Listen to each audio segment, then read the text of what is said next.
Welcome to the Clearsands stained glass studio run by Nina Perrott on her off-grid holding in Exeter. Nina's workshop is mostly powered by solar panels with a little aid from a generator in the darker months of the year.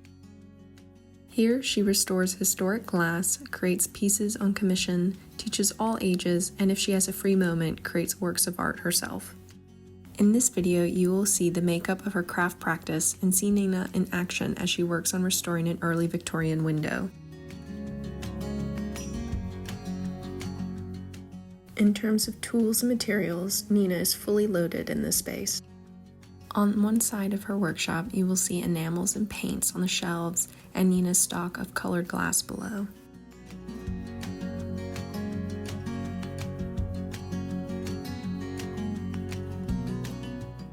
The lead you see on the work table is 12 millimeters in thickness, which is generally what Nina works with in restoration projects.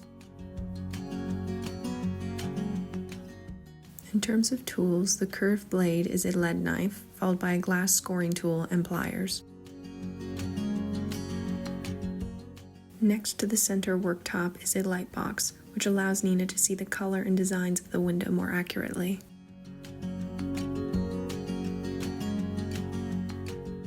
Note that this window has no lead lines currently, so the glass pieces are floating, which is why Nina is taking such great care to move it onto the light box. You'll be able to see all the different designs of the early Victorian glass pieces, and later we'll see Nina reestablish those lead lines. Another key material is copper foil. This is a strip that helps mend broken pieces of glass without covering too much of the glass surface. Additionally, you will see a lead-lined swatch to show the varying thicknesses the material can come in. To the left of the light box is a kiln used for glass fusing, with the varying colors for the skill above. Nina tends to do more glass fusing in her teaching, but would like to apply more in her own work. On the light box, Nina shows a piece of painted glass done by her friend, showing the different techniques and designs one can do with painting glass.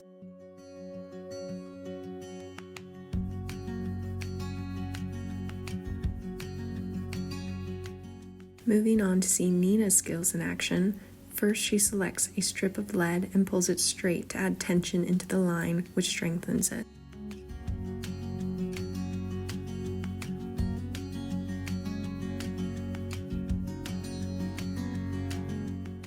On the table is a rubbing she made of the window to map out the sections of glass in the project.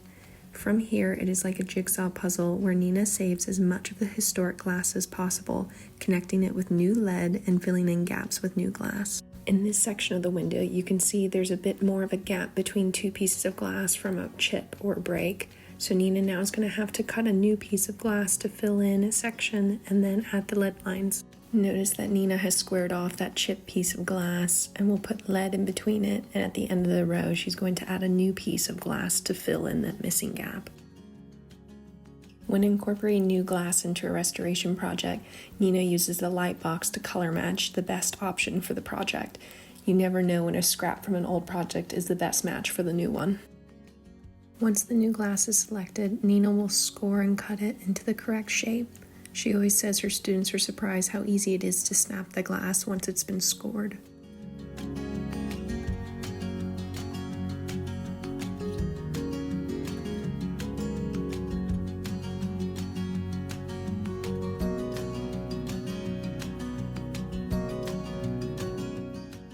As the restoration project progresses, Nina uses copper nails pegged down to hold the pieces in place. As mentioned earlier, the copper foiling is used to connect the broken sections of glass with minimal invasion on the surface. Nina makes sure to wrap the glass evenly on the edge, followed by sandwiching the pieces back into the main window composition. You will notice Nina using a more modern stained glass tool, the Sharpie cap, to make sure that the copper foiling is evenly attached to the glass surface.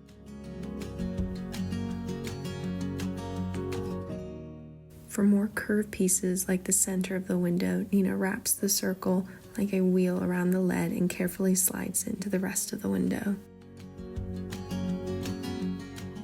You can see in this previous restoration project of a chemist sign that some lead lines can be trickier than others to cut and ensure all pieces stay together.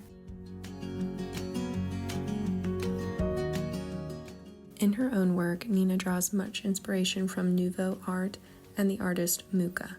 You can check out her work on her website. Go to clearsandsstainedglass.com to see Nina's portfolio and commission work, as well as follow her on social media at clearsandsstainedglass. I hope you've enjoyed this workshop tour, and thank you for supporting Heritage Crafts.